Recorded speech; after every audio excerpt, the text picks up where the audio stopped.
Noong panahon iyon,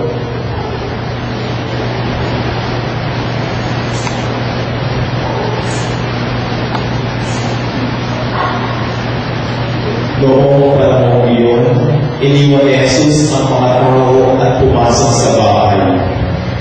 Lumapit ang kanyang mga alagad at sinabi sa kanya, "Ipaliwanag po niyo sa amin ang talinhaga tungkol sa masasamang damo sa bukid." Ito ang tugon ni Jesus. Ang anak ng tao ang naghahasik ng mabuting binhi. Ang bukid ay ang sanlibutan. Ang mga pinag-aharian ng Diyos ang mabuting binhi, at ang mga pinag-aharian ng Diablo ang masasamang damo. Ang kaaway na nagasig ng mga iyon ay walang iba kundi ang Diablo. Ang pag-aani ay ang katapusan ng daigdig, at ang mga anghel ang mga tagapag-ani. Kung paano iniipon ang mga damo at sinusunog, gayon din ang pangyayari sa katapusan ng daigdig. Susunugin ng anak ng tao at susunugin ng anak ng tao ang kanyang mga anghel, at iipunin nila mula sa kanyang pinag-aharian ang lahat ng nagiging sanhi ng pagkakasala at ang lahat ng gumagawa ng masama, at irahagis sa maningas na puhulan. Tuwing mananang sila at magmamaling ang kanilang ibig, at magliliwanag na parang araw ang mga tuwid sa harian ng kanilang ama. Ang may panilig ay makinig. Ang mabuting balita ng Panginoon.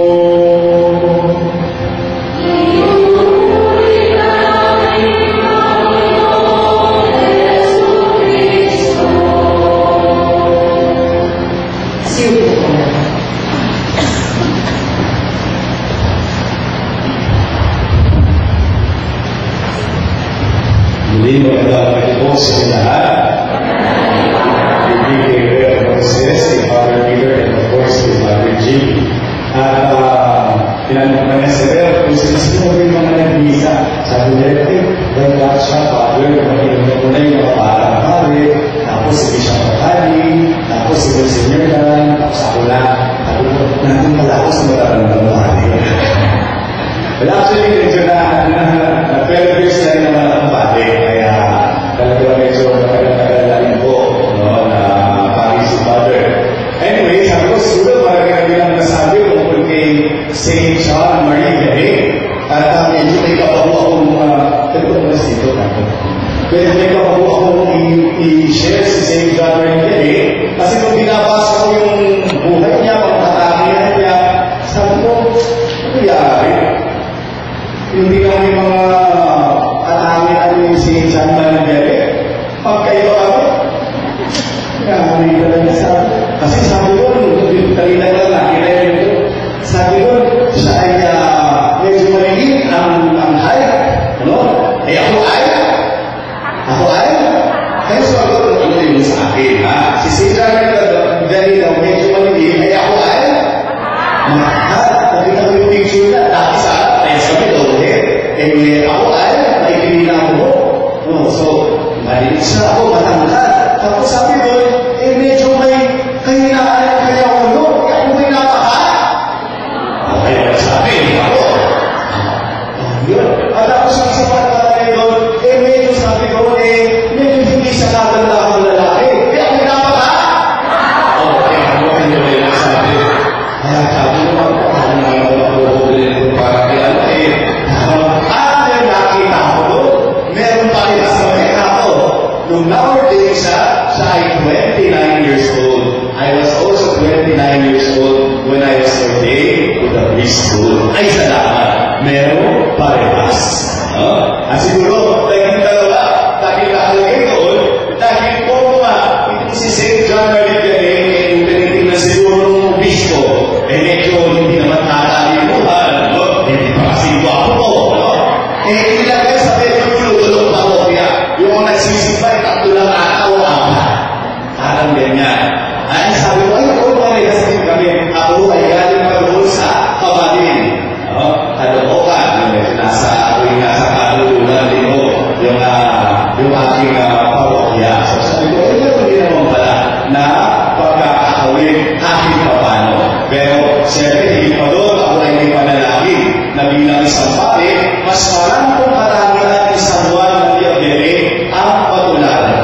kanyang kabanalan.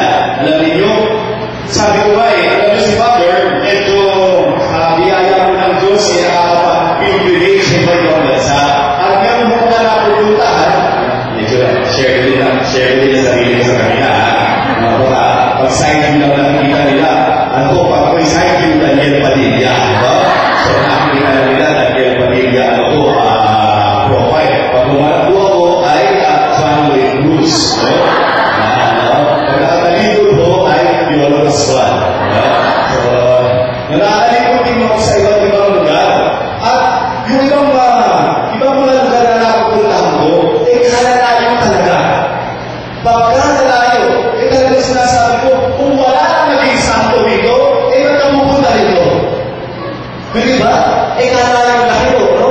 Pero bakit dinadayo ng mga tao? Dahil may isang tao doon na nabuhay na banal. No? At ano na nangyari? Sino ba? Pagka ba magpupunta sa Arsha na asay, di ba? Bago ba pinupuntahan naman talagang iba kung hindi nakasay doon si St. John Maridele, may pupunta doon? Wala. Di ba? Dahil ang isang tao ang buhay ng banal, kaya nakikilala itong mga lugar na ito. Kaya yung hamon ko yan parati sa aking mga parishioners doon sa Kamarin, na dapat tayo din magsikap maging banal. Paano araw nakita tayo sa Kamarin dahil meron sa nagpakabanal. Dapat ganun din dito sa ating sa Servo. Servo ba? Servo, di ba? Servo, no? Diba mga ano to? Servo, Comembo, Pembo, Rambo, ano ba? Balang araw, dapat pagdating ng panahon, tinatayo ng Servo dahil meron isang nagpakabuti at nagpakabanal. Talagay mo ba ikaw yun? Talagay mo ba ikaw yun? Kasi mahirap pagka, sabi niya si Father Jimmy, yes, I know. Alam ko yan. No? Sabi ko nga, si San Juan Maria Vianney, no? Pagkapag-usapan yung kabanalan, naluhit sa panalangin, sabi ko, para siya si Father Jimmy. Kaya lang, hindi naman po forever. Alam niyo kami mga pare, hindi naman forever nasa isang parokya. No? Makalumating ang panahon, malilipat si Father. No? Halimbawa, kagaya ko, ayaw man ang mga parokyano ko. No? Masakit man sa loobihan, wala silang choice. Kasi mo meron kami 6-year term. Next year, ako'y malilipat na parokya. No? Yung mga paisyon, hindi, susulat kami kay Bishop Tobias. Ay, kahit sumulat mo kayo, wala akong kayong magagawa. Kahit talaga, lipatan na. No? Kaya kailangan, mismo dito, magpumula sa inyo, no? Yung kabanalan, natatayo din ang Servo. Dahil meron isang, meron isang kadilista, na napakabanal, taga-Servo, meron isang, electro-commentator, no? Kung dapat nakikilala tayo sa lugar natin, sa kabanalan. No? Minsan nakikilala tayo sa chismisan. Di ba?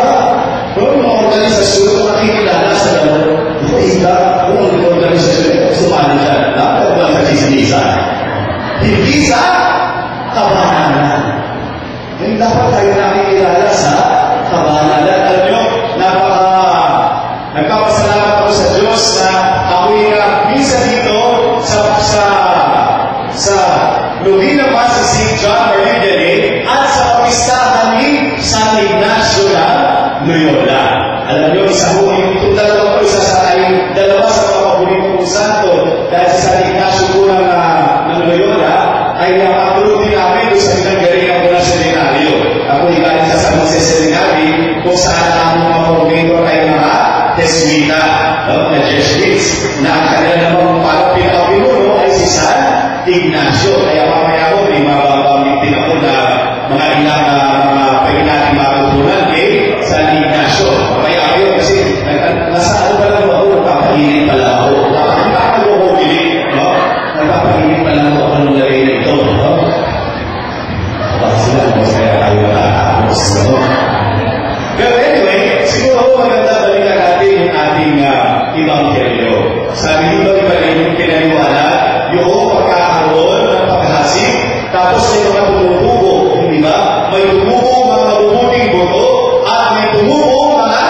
damo.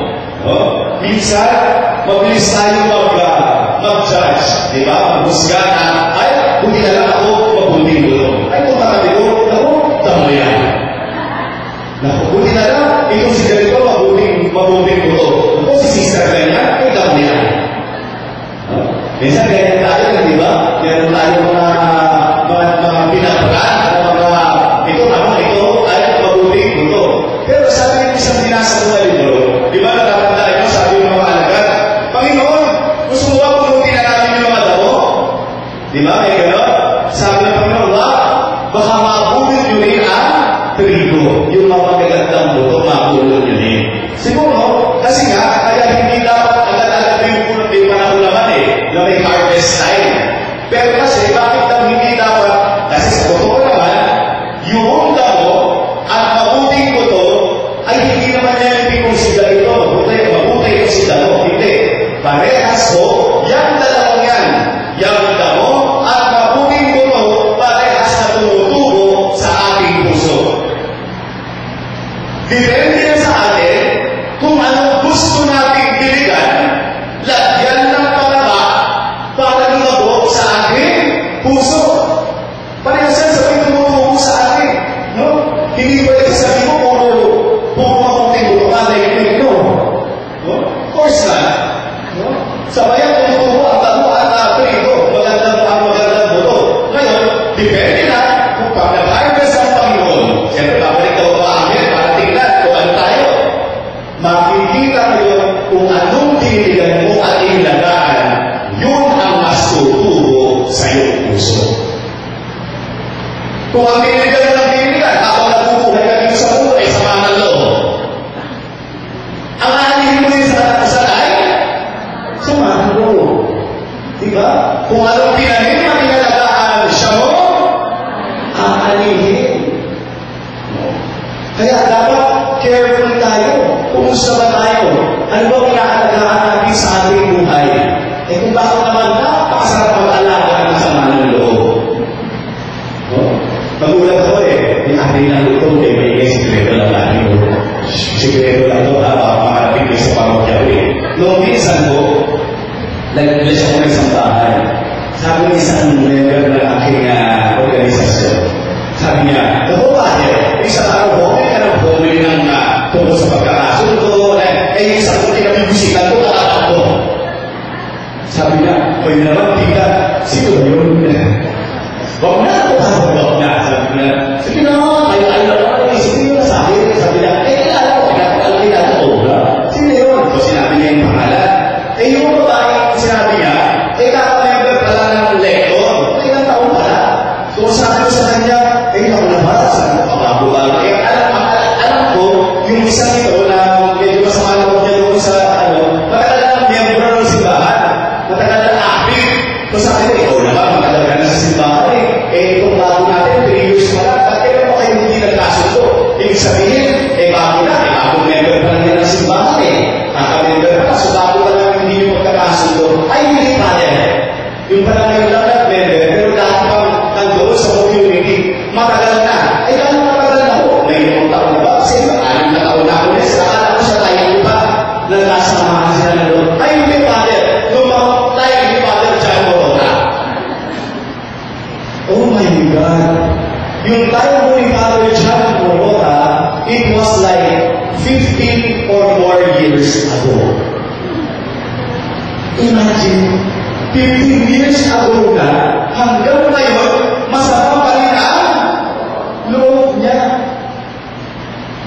Sabi ko, paano kaya yung sabi ko gano'n, kung kaya gano'n, dahil mga active sa simbahan, ganito, walang nababago. Walang papabago.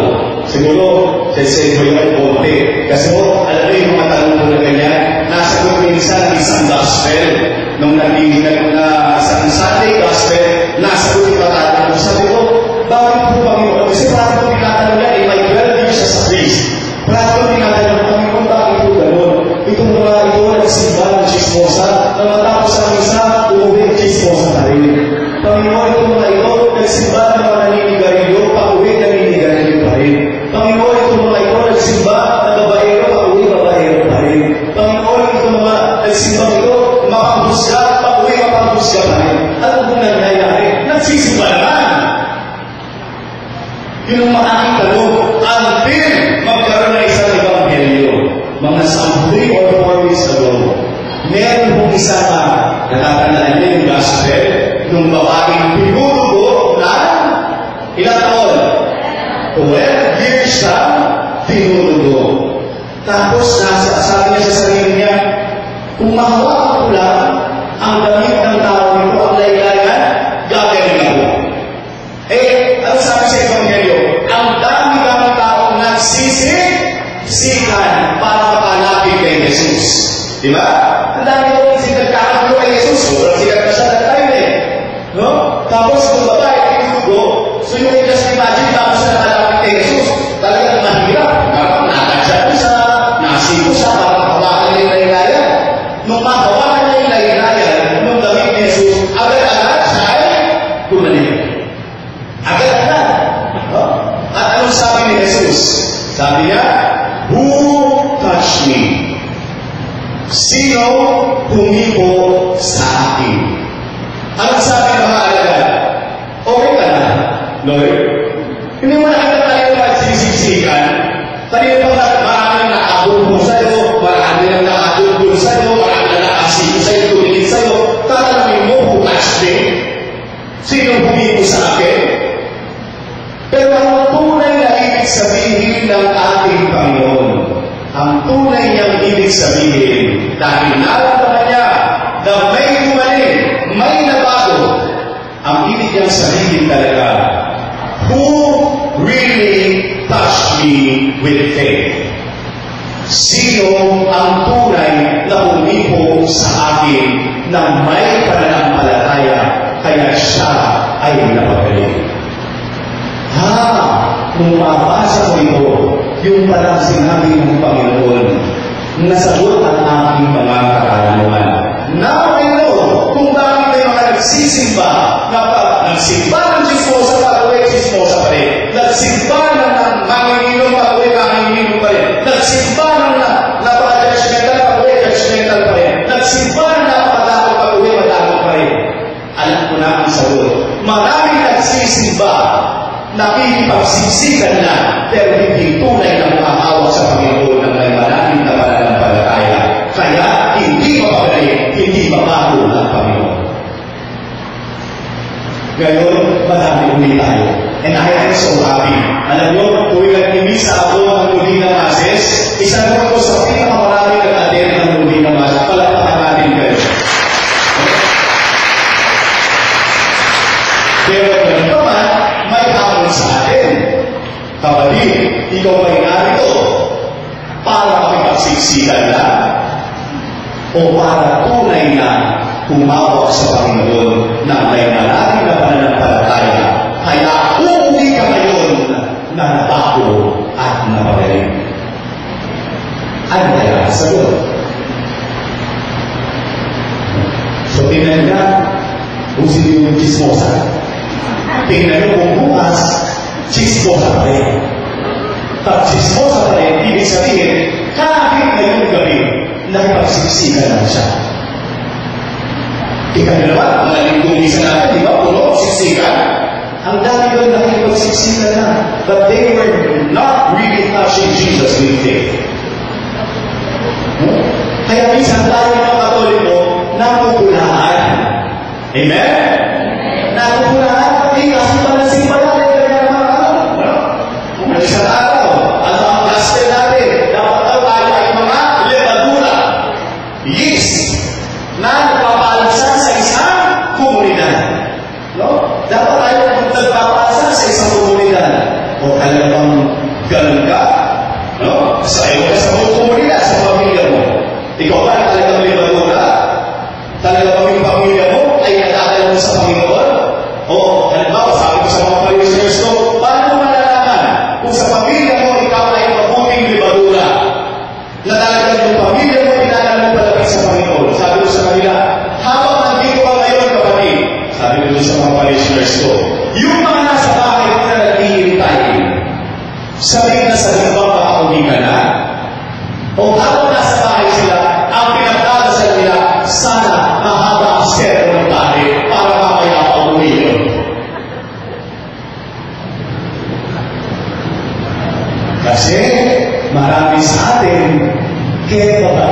sa loob ng simbahan.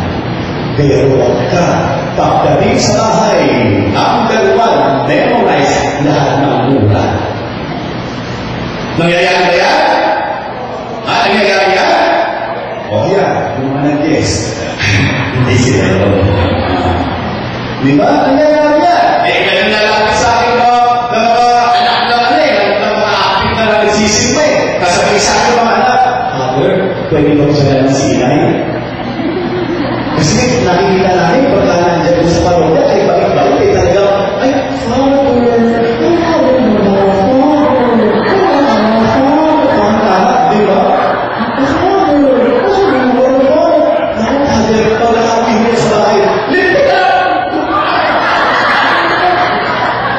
pero hindi ko alam ang meron sa iyo, Father. Alam namin, bago tayo, Father. Pero, bakit pagkakalit? Pero sa bahay ko, ang layo-layo. Hindi ko galing sa bahay yan. Saksakan mo ng taray ang galing sa bahay. Pagkaganyan yan. Ang magiging mabuti, levadura. Paano bibigyan, paamatin ang iyong sambayaran, ang iyong pamilya. Kahapon ko, yung guest ko sa Family Matters, di ba? Alam niyo naman, may TV show si Father every Saturday. By the way, sino na ano sa inyo, deal or no deal?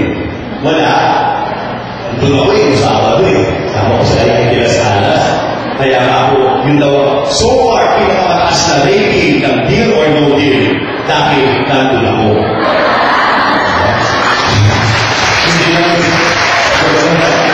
Hindi natin sa kanya no?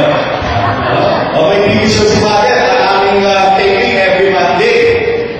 No? Alam niyo, kahapon pinanong yung mga magulang. Ang aming topic, literally papalabas ulo sa September 8. Ang topic namin ay parenting style.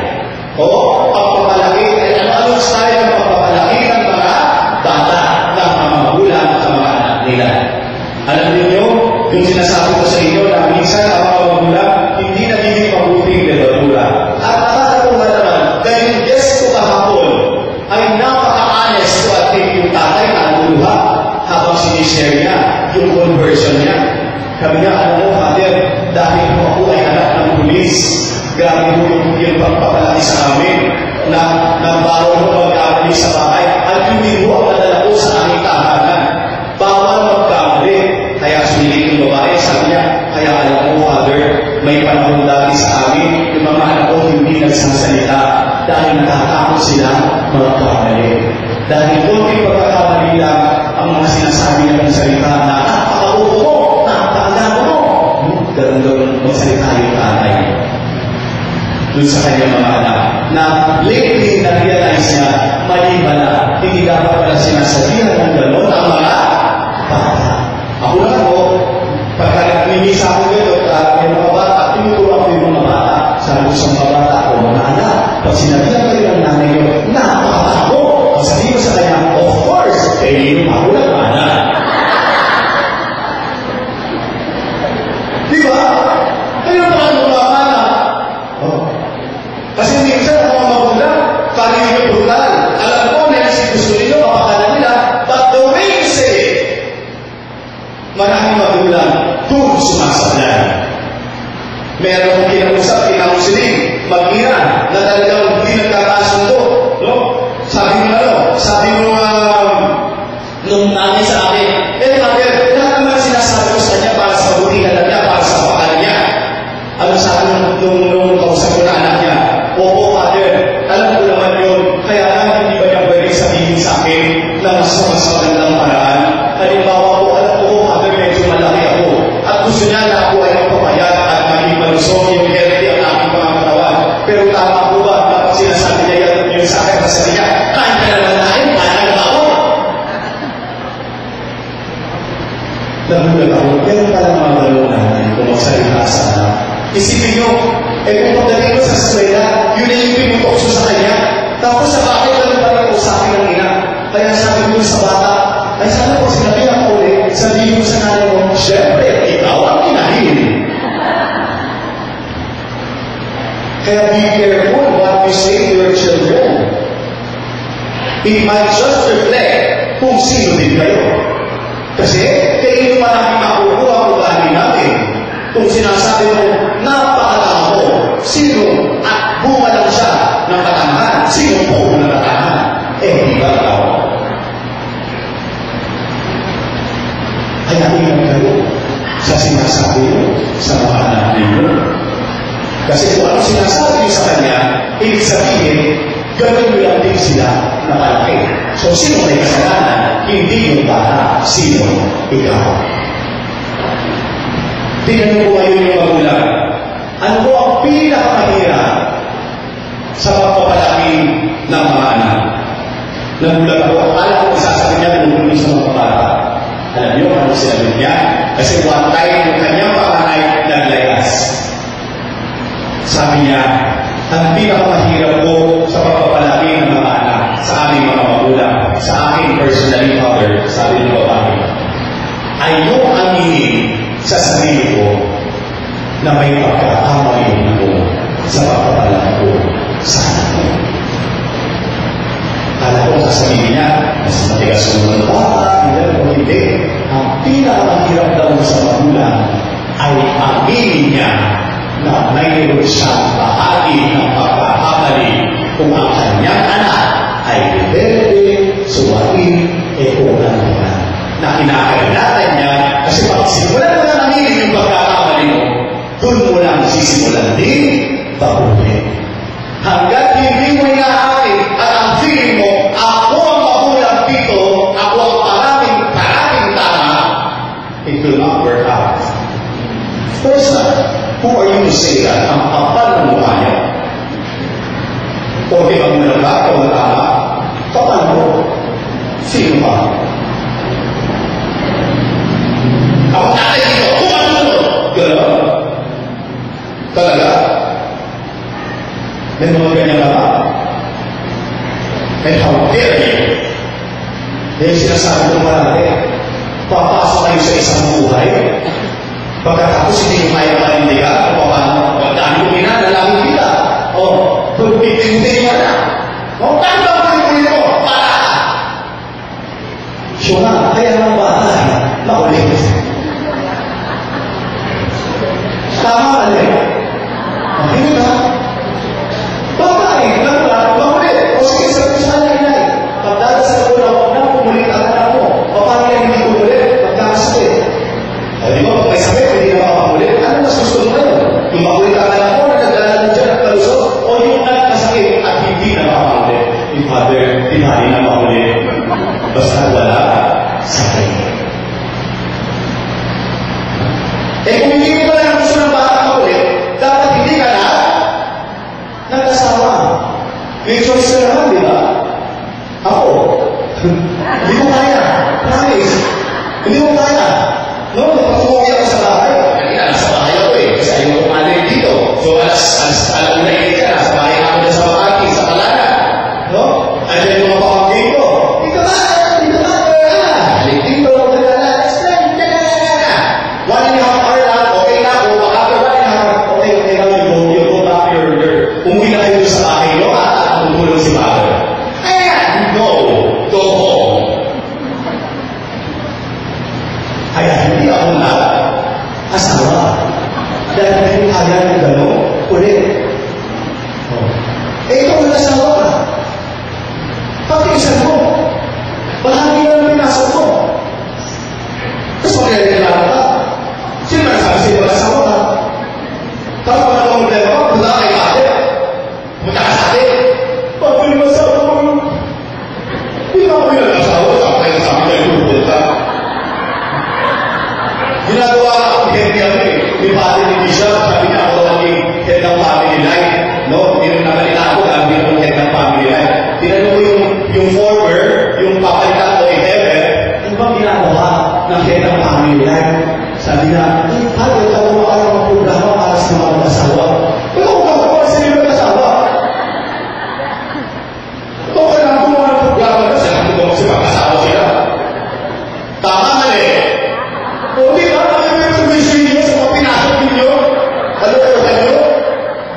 Pinarawan ko lang.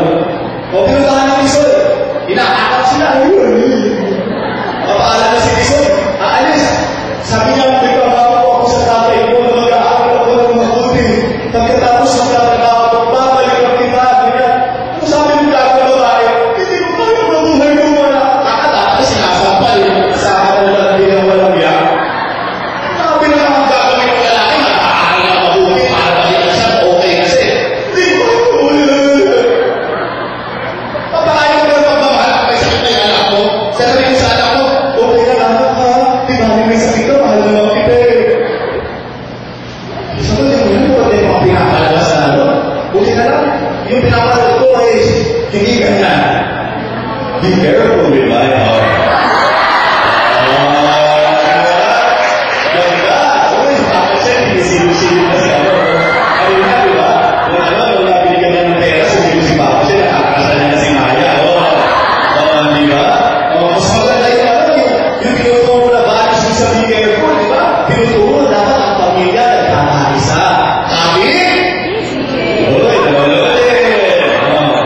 ba yun yung magandang panunod? Kaya nilagay naman sa oras na dapat hindi lang dapat mapanood ng mga kabataan. Nasa alas 6:45 ko. Kaya harap ko yun kung saan ako abutin, kung sino yung panik kami na ako, abutin, abutin, ha? Kasi maganda yung kwento eh. Tayo, nag-isa sa patay sa Green Hills. Kung sino makakilala mo yung spiritual director ko, nasa sa India. Yung banat ko ba? Hi, Father. How are you? Dahil sabi lang na siya, Happy Feast Day, Father. It's the Feast Day of St. Ignatius. Wow, you remembered me. Yes, Father. Of course, how can I forget you? Father, pwede mo makinood ng TV? Ayun, after mo, Father, bye-bye. Alis na ako. Diba? Ganda. Diba mo, yung si Maya, ang importante sa kanya, yung pamilya niya. Magsasakripisyo siya para sa pamilya niya. Ang dami mo papaano yun, ano mga napapanood? PBBTs. Gusto ko nasa loob ng bahay ni Kuya. Ang butsingan ng butsingan.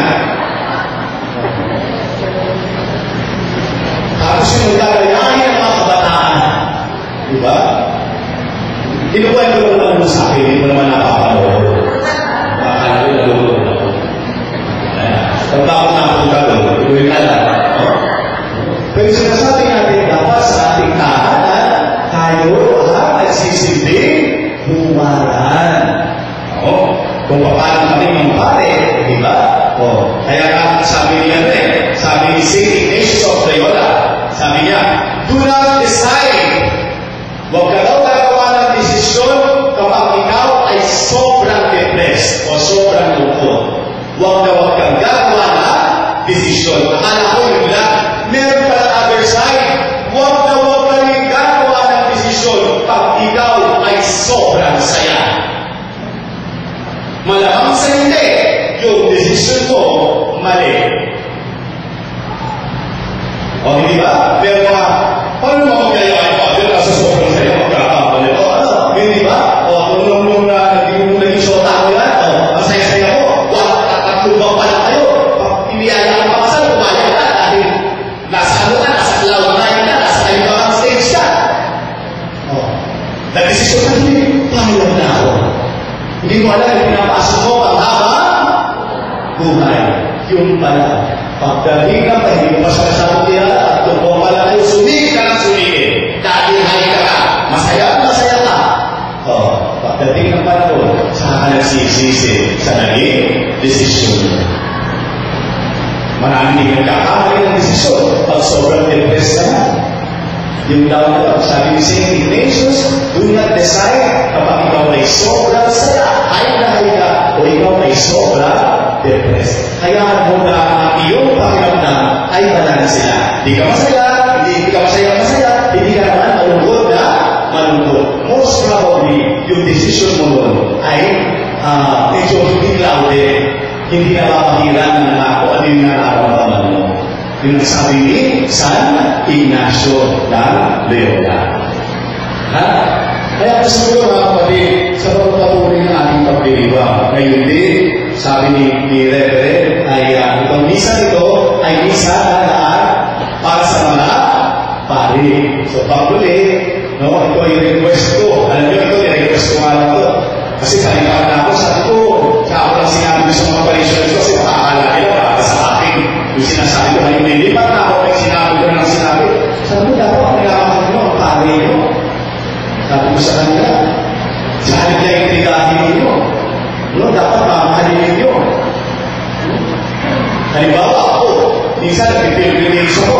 O di ba, meron mga ibang mga parishioner, bansa eh. Wala nang matidinig mo. Kapag kasi kung bansa na, bakit? Alam niyo ba na kami mga paris, entitled na isang buwan na bakasyon? No? Ang di ko maintindihan minsan, yung mga parishioner, pagka-alis ng pare, bigla na wala, nag-abroad. No? Tapos kung i-integray kung nasaan ganyan, hindi ka na, at bakit? Hindi ka nag-sabi sa pupunta. At bakit? Ano ba naman yung malaman kung saan kami pupunta? Sino kayo? Bakit? Pag nagsisialis na yun, papaalam kayo sa amin? Sige nga, ano? Sino pag nagsisialis na yun, papaalam mo na sa kanyang kura paro ko? Na kayo nag-bongko, na kayo nag-bangko, na padre, pupunta ko muna ako sa ganito. Sino gumagawa na? Wala naman na. Eh bakit kailangan paano sa inyo? Sino kayo? Para papaalam natin. And how dare you accuse us? The least that you will do, Father, aalis ka pa na. Mag-aabot ka, ito ang di pabawal. Hindi ba? Tama mali. Kung gusto mo ipakita sa pari ko na, mahal mo siya. Sasabihin mo, tama yan, Father, para makapapahinga ka naman. Tawag ka na. Si Minyo, kala mo, dahil magpakayunin ka ito talagang simbahan. Alam mo yan, dahil nakakadalawa na ako na pinapatayo na simbahan. Don't we deserve a break? Tapos magpahinga lang na konti eh. Kasi mo nangyari sa akin. No, dati iyak ako ng iyak. Pagka nandun ako sa Amerika, napakahirap magkakanta, para magkabuo kami. Mapag-meet dito, sabi nung isang coordinator ko, sabi na sa isang maringgay, sabi niya, sabi kasi nung maringgay sa coordinator ko, alam ba ni Father, matinisa ko sa patay, dahil ano sabi ng coordinator, ay wala ako si Father nasa Amerika, gano'n naman po yun eh, parang guest list lang dito. Eh, punyera na siya.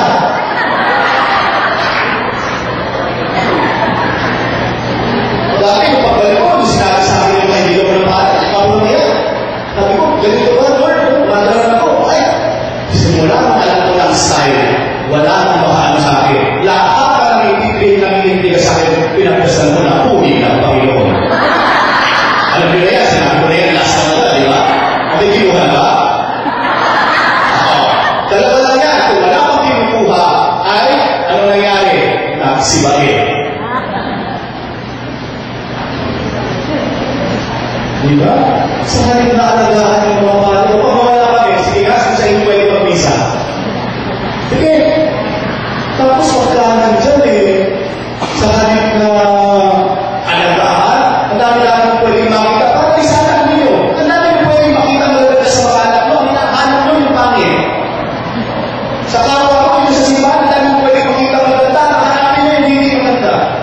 Minsan dyan din ginagawa sa pari. Hindi ba? Minsan ako nakakaiyak ako, narubunin ako. Tungkol sa pare. No, kasi nakararamdaman ko yung pag-ihirap ng pare. Iba pala pag-pari ka rin. Mararamdaman mo.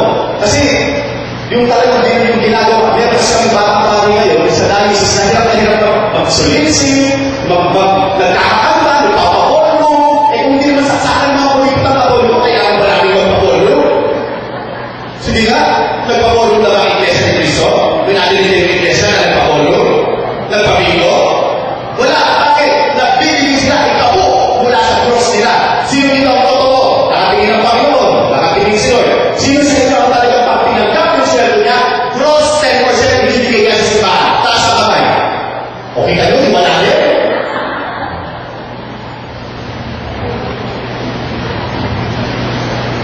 Eh, nakakawa ako sa inyo kung pare yung bata-bata eh. Hirap na hirap kasi pinagdaanan ko eh. Tapos, meron din ako napalitaan na isang malapit din sa akin na pare na nadapa. Alam niyo yun, bilang tao nagkakamali kami. Nagkamali yung pare. After how many years of serving as a priest, pagkatapos, yung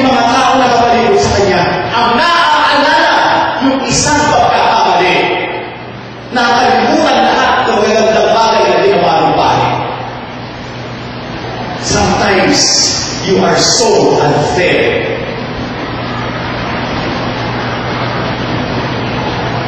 Hindi nyo alam kung anong gini-give up namin.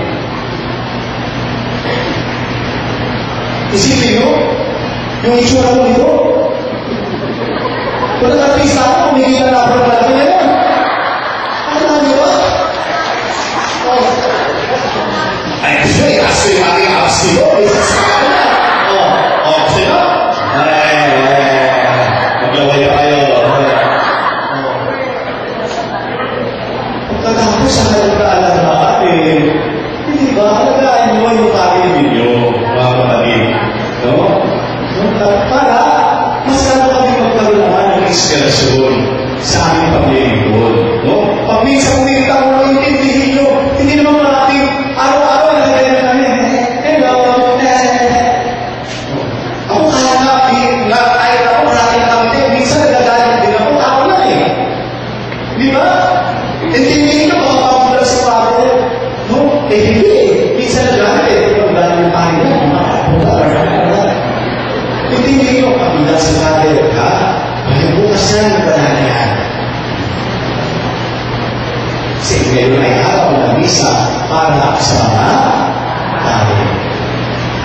Kaya pagkadasal natin na sana pag-pray natin lahat ng tao. Sana kayo, magkakaroon natin, ano mo ako ngayon ng $3,000? So, di ba? Pagkakawali si Father. Di ba? Pag-birthday niya, o alaya, ngayong Sabado, feast, dapat lahat tayo, pero naman, ay $100.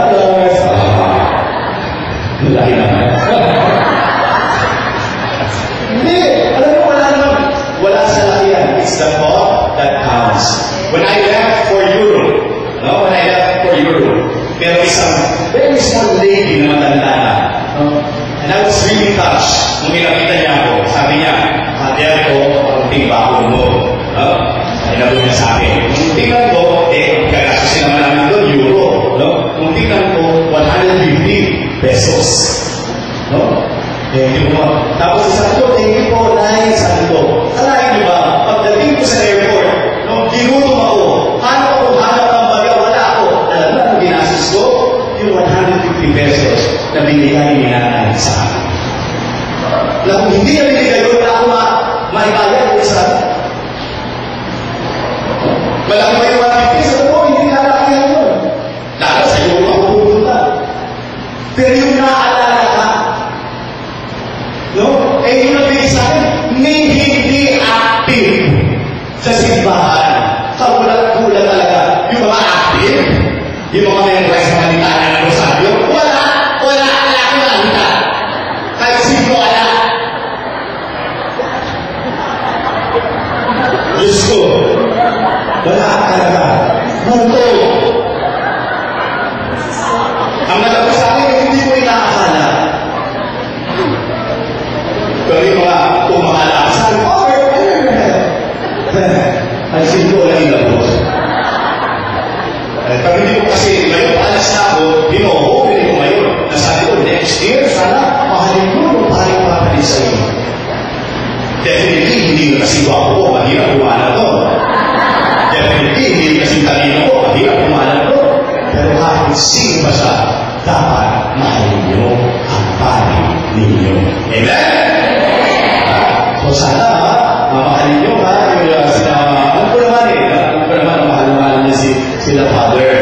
Wala namang imperial dito ng Father. Good. Wala pa naman natin kayo.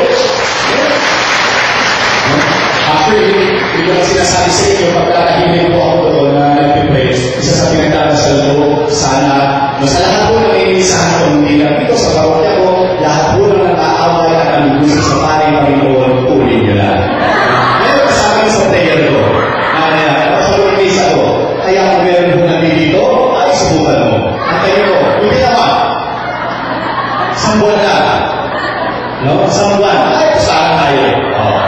Pustahan tayo. Pero dahil nga, wala namang gano'n dito, kaya malakas ang loob ko. Na isama yun sa panalangin ng Panginoon, kung sino man po ang magbubuisit kay Father Jimmy, agad-agad, hindi naman, kunin nyo na. Kasama ko yun sa panalangin ko sa misa. Dahil alam ko, na dito sa parokya nyo,